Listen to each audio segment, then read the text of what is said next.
दोस्तों, एक लड़के की नई नई शादी होके आती है। सारे रीत रिवाजों के बाद में जब लड़का अपनी दुल्हन के पास में जाता है, नई नवेली दुल्हन के पास में, और दुल्हन का घूंघट उठाता है तो अपनी दुल्हन को देख के हैरान रह जाता है। उसकी दुल्हन ने जो उसको बातें बताई, उसको सुनने के बाद में उसको तो ऐसा लगने लगा कि उसके पैरों के नीचे से जमीन खिसक गई, क्योंकि जो दुल्हन बनी हुई थी, जिससे उसकी शादी हुई थी, वो कोई और नहीं, उसकी सगी बहन थी।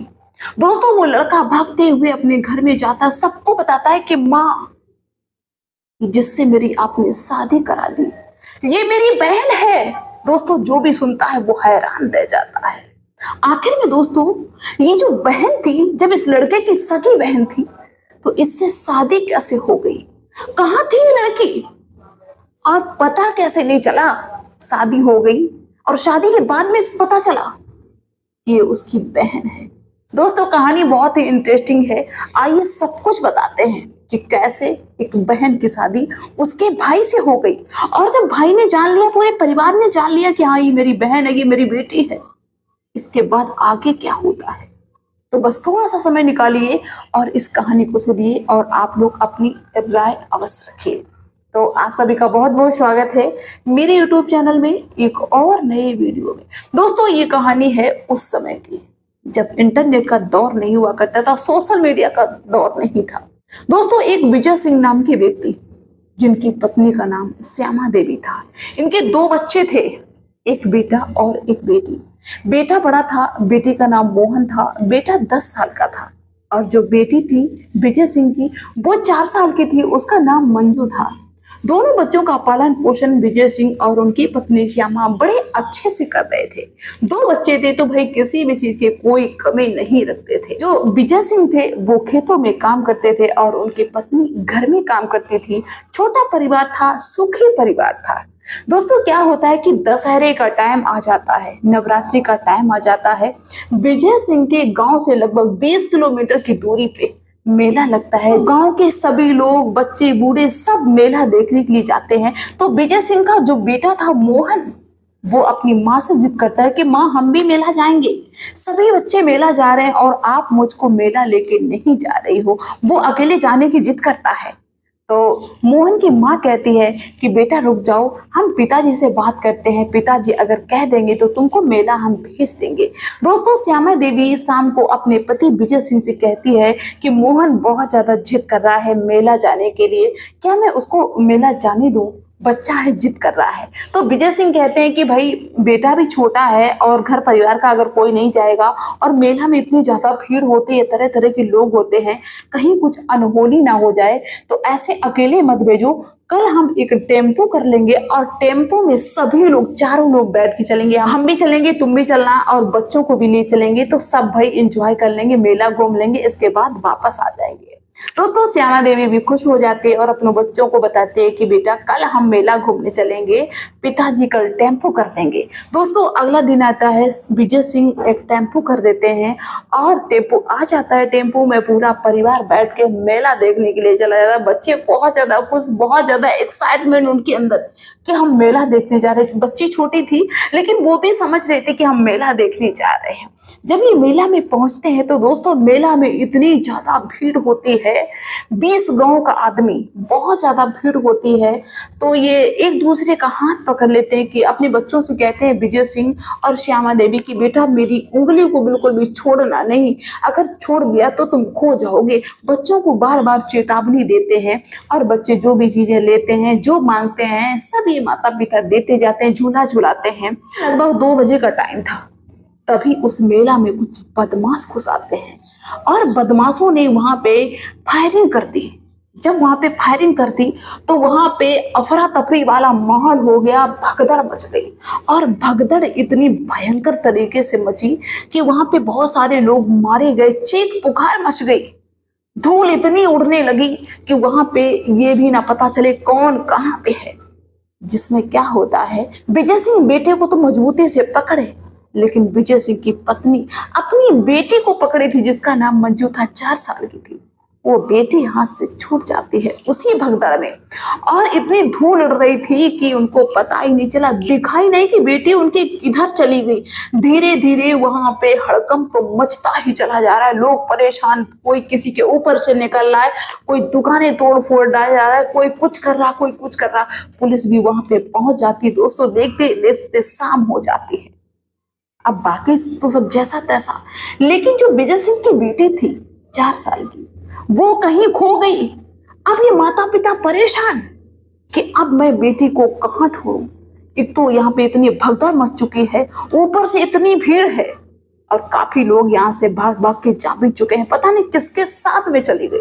अनाउंस भी करवाते हैं लेकिन नहीं, बेटी का कहीं पता नहीं चलता है। रात के 10 बजे तक विजय सिंह और उनकी पत्नी और बाकी लोग जो साथ में थे वो ढूंढते हैं, लेकिन बच्चे का कहीं पता नहीं चलता है। पुलिस से शिकायत करते हैं, पुलिस भी पूरा प्रयास करती है, लेकिन दोस्तों उस समय सोशल मीडिया का दौर नहीं था।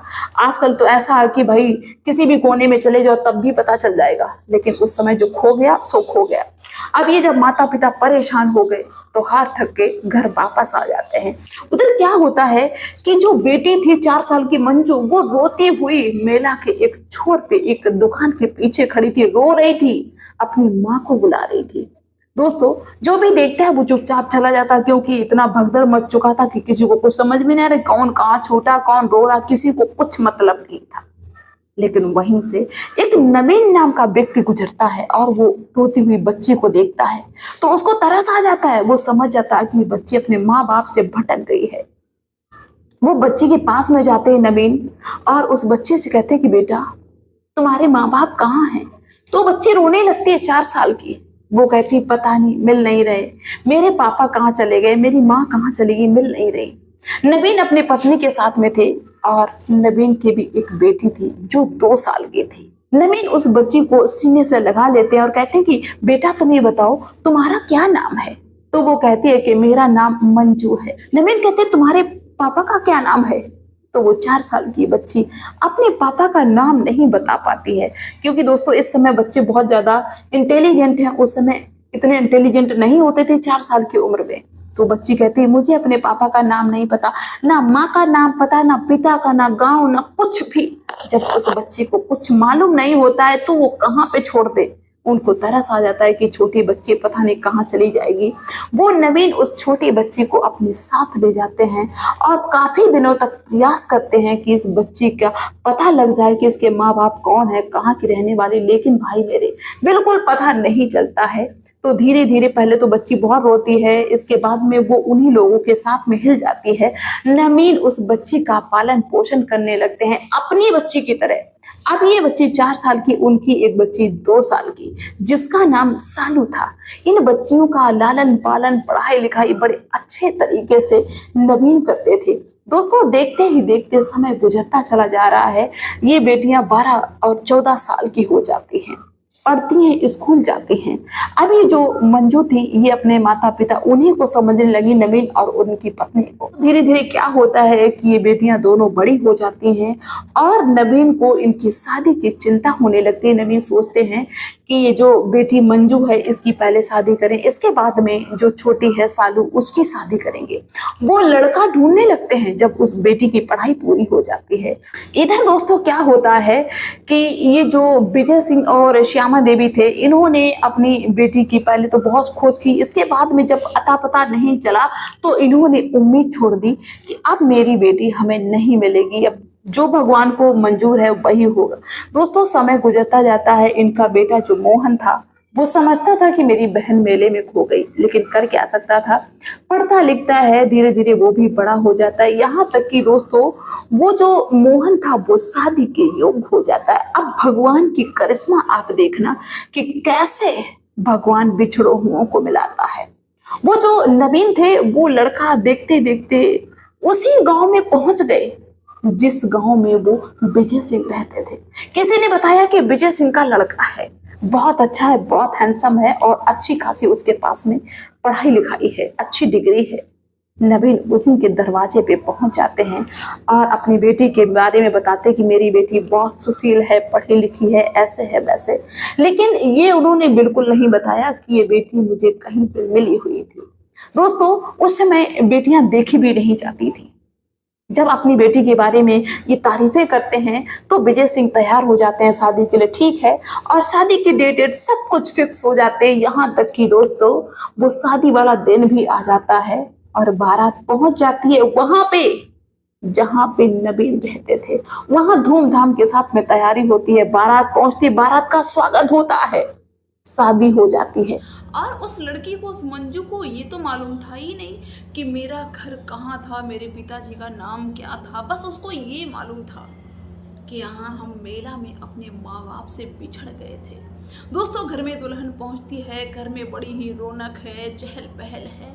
सारी रस्म रिवाज पूरी होने के बाद में जब दूल्हा पहुँचता है उस कमरे में, जिस कमरे में उसकी नई नवीन दुल्हन बैठी हुई थी, तो वो बहुत सारी बातें करता है। जो दुल्हन थी वो घूंघट मार के बैठी हुई थी। दुल्हन जो मंजू थी वो बताती है कि जो ये मेरे माता पिता हैं ये बहुत अच्छे हैं, लेकिन ये मेरे रियल माँ बाप नहीं है। तो मोहन चौंक जाता है कि तुम्हारे रियल माँ बाप नहीं है, मतलब तो तुम्हारे माँ बाप कहाँ हैं?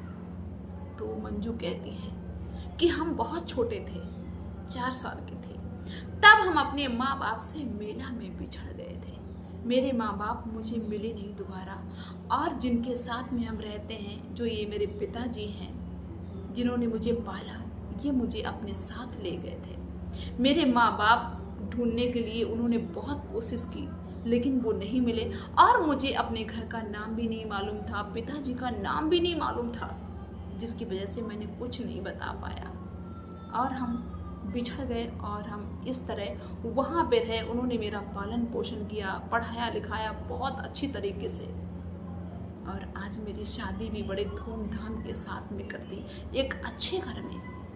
दोस्तों मोहन ने जब ये बात सुनी तो मोहन चौंक गया, क्योंकि मोहन को तो मालूम था कि मेरी बहन मेला में बिछड़ गई थी। तो मोहन कहता है कि मेरी बहन बिछड़ गई थी मेले में, तुम अपना घूंघट खोलो।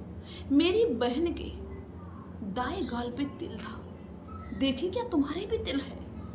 जैसे ही अपनी पत्नी का घूंघट खोला मोहन ने, देखा तिल है वहीं पे जहां पे था। मोहन चौंक जाता है, और जब मंजू ने ये बात सुनी तो मंजू का तो काटो तो खून नहीं, मोहन भागता है अपने घर में सबको बताने के लिए कि माँ, जिससे मेरी शादी हुई वो तो मेरी बहन है, जो हमसे मेला में बिछड़ गई थी 18 साल पहले।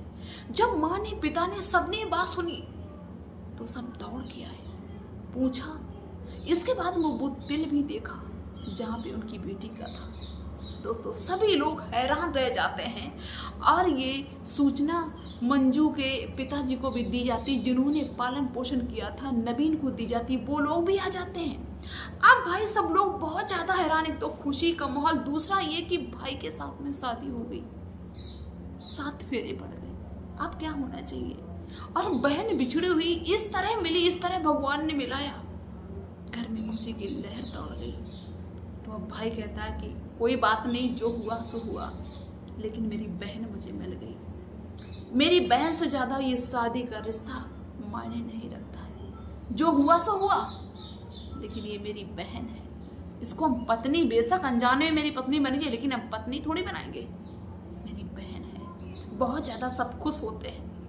दोस्तों इसके बाद में क्या होता है कि नबीन कहते हैं कि ठीक है, तुम्हारी ये बहन है, तो बहन से तो अब रिश्ता वो चला नहीं सकते हो पति पत्नी वाला, लेकिन मेरी बेटी है, मेरी भी छोटी एक बेटी थी, ये 4 साल की थी, मेरी 2 साल की बेटी है, आप उससे शादी कर लो, आप अपनी बेटे की विजय सिंह से कहते हैं। तो दोस्तों सभी लोग तैयार हो जाते हैं, बहू भी आ गई, बेटी भी आ गई। कुदरत की लीला ऐसी होती है। तो आप सभी लोग अपनी राय अवश्य रखना, और जो लोग मेरे भाई बहन मुझे पहली बार देख रहे हैं वो मेरे चैनल को सब्सक्राइब जरूर कर लें। तो मिलते हैं फिर नेक्स्ट वीडियो में नेक्स्ट डे। बाय सभी को।